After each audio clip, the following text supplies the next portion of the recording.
In 2021, the District Municipality of Muskoka received provincial funding through the Ministry of Environment, Conservation and Parks to conduct 12 technical projects coined Making Waves. The projects aim to examine existing conditions in the Muskoka River watershed, explore ways to reduce the impacts of flooding, and enhance watershed health. These projects will lay the foundation for an integrated watershed management approach for the Muskoka River watershed that seeks to manage human activities and natural resources together on a watershed basis, taking into consideration the connected interests and needs of the environment, economy, and society. The district has led the projects with assistance from an established community roundtable, which includes representatives from the Muskoka Watershed Council, area municipalities, local businesses, and various community organizations across the watershed. The reports and accompanying video presentations for the 12 projects have been prepared by consultants who specialize in the subject matter. This slide contains the presentation titled District of Muskoka Integrated Watershed Management Water Quality Indicators and information on the author.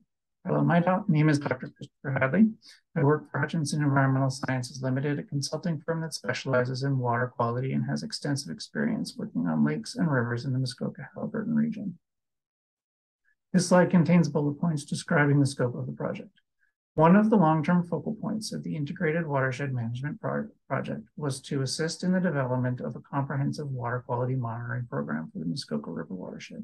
As part of that development, the focus of this project was to document emerging threats to water quality with emphasis on issues relevant to the watershed, review the programs that are currently operating in the watershed, including information on monitoring goals, methods, and water quality parameters, and develop recommendations for the comprehensive water quality monitoring in the Muskoka River watershed. This program aims to build on the existing information and the successes of the current provincial, district, and citizen science programs. This slide contains a bullet list of the programs reviewed and an image showing the spatial extent of those programs relative to the watershed area. We began the Water Quality Indicators project with a review of these monitoring programs and a review of literature on emerging issues in water quality. We reviewed the active monitoring programs in the Muskoka River watershed, including monitoring frequencies, sampling staff, location, parameters, laboratories used, and methodology so that the common monitoring metrics could be compared between these programs. The programs reviewed include district programs, which sample less frequently but cover a large area, and several smaller programs which sample annually within individual townships or smaller geographical areas, such as the Muskoka Lakes Association Monitoring Program. This slide contains a bulleted list of threats to water quality relevant to the Muskoka River watershed. We reviewed recent literature on these current and emerging threats and assessed the ability of the current monitoring programs to address these threats. Water quality issues of concern to the Muskoka River watershed included harmful algal blooms, climate change, calcium decline, salinization, invasive species, and contaminants. This slide contains a bulleted list of key information on harmful algal blooms and images of recent cyanobacterial blooms in Peninsula Lake. Harmful algal blooms are the primary concern of most recreational users of fresh water in the Muskoka River watershed. Data on nutrient concentrations, dissolved oxygen, water temperature, weather, and detailed records of when and where blooms have occurred are all vital for understanding the underlying cause of blooms. Our review of the current monitoring programs in the watershed found that several potential improvements to the data collected would be useful to better understanding blooms, including high-frequency continuous monitoring of temperature and dissolved oxygen in lakes with frequent reoccurring blooms, improved local weather data within lakes or subwatersheds of the Muskoka River, and improved records of where and when cyanobacterial blooms are occurring, including the extent of those blooms and the duration. This slide contains a bulleted list of key information on calcium decline and images of aquatic organisms impacted by declining calcium concentrations in lakes in the Muskoka River watershed. Declining calcium concentrations result in the loss of species with high calcium demand and other management challenges such as the proliferation of species that may clog water intakes. Key water quality parameters for monitoring the ongoing management challenges posed by calcium decline in the Muskoka River watershed include calcium and pH. These parameters are currently being monitored by the district, Township of Seguin, and Lake Partner Program and should be incorporated into the annual reporting of lake health. This slide contains a bulleted list of key information on salinization of lakes in the Muskoka River watershed. Winter road maintenance is the primary driver of salinization in the Muskoka River watershed. Increased chloride concentrations from road treatment is estimated to be impacting 20% of lakes in Ontario and can result in declines in species diversity, growth, and reproductive success of aquatic organisms. Fluoride is currently monitored by the district and Township of Seguin and Lake Partner monitoring programs.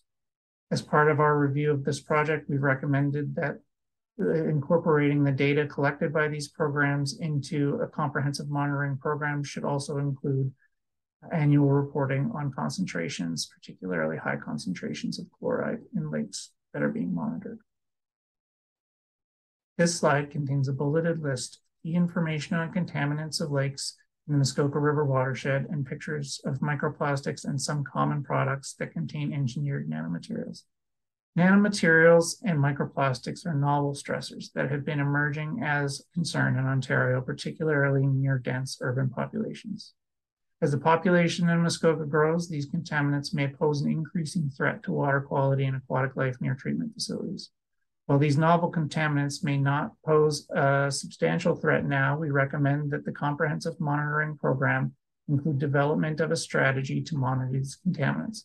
Such a strategy should include key locations where monitoring should occur, a list of parameters, and an estimation of how frequently monitoring should occur, because annual monitoring of these parameters is probably not necessary at this time.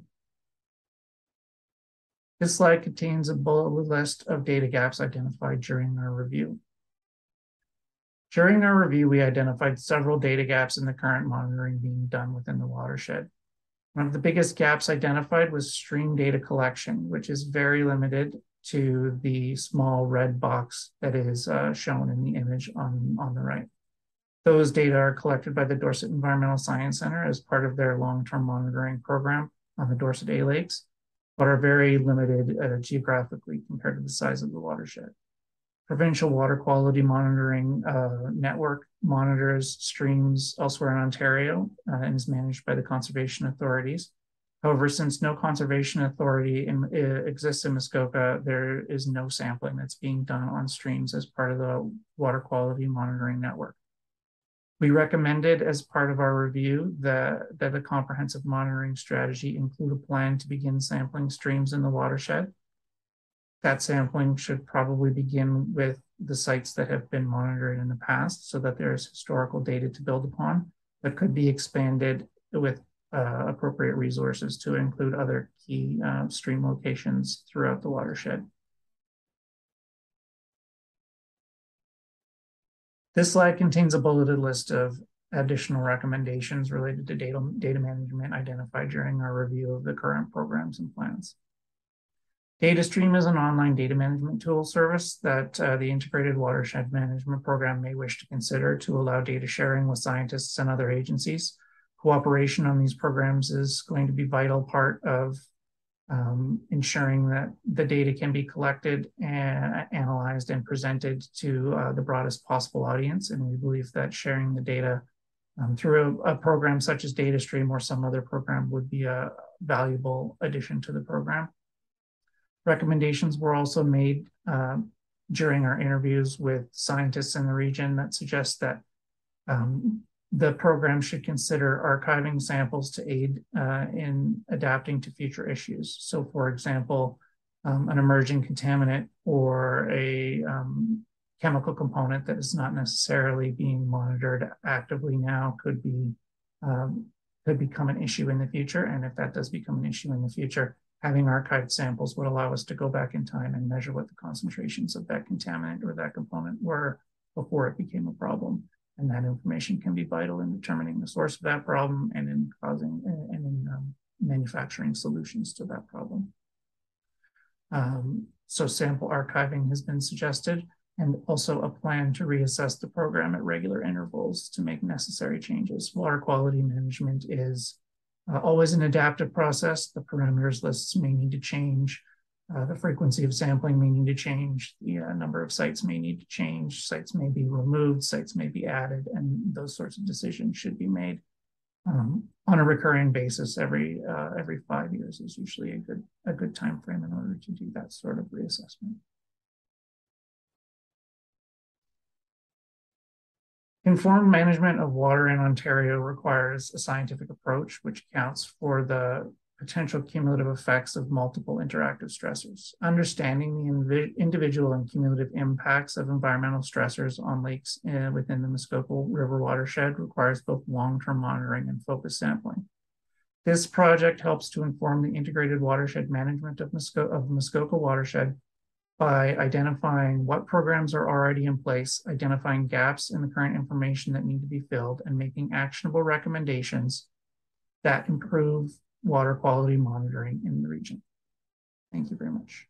Thank you for taking the time to watch this video. To find out more about this and other integrated watershed management projects, or to learn more about integrated watershed management in the Muskoka River watershed, visit muskoka.on.ca/IWM projects.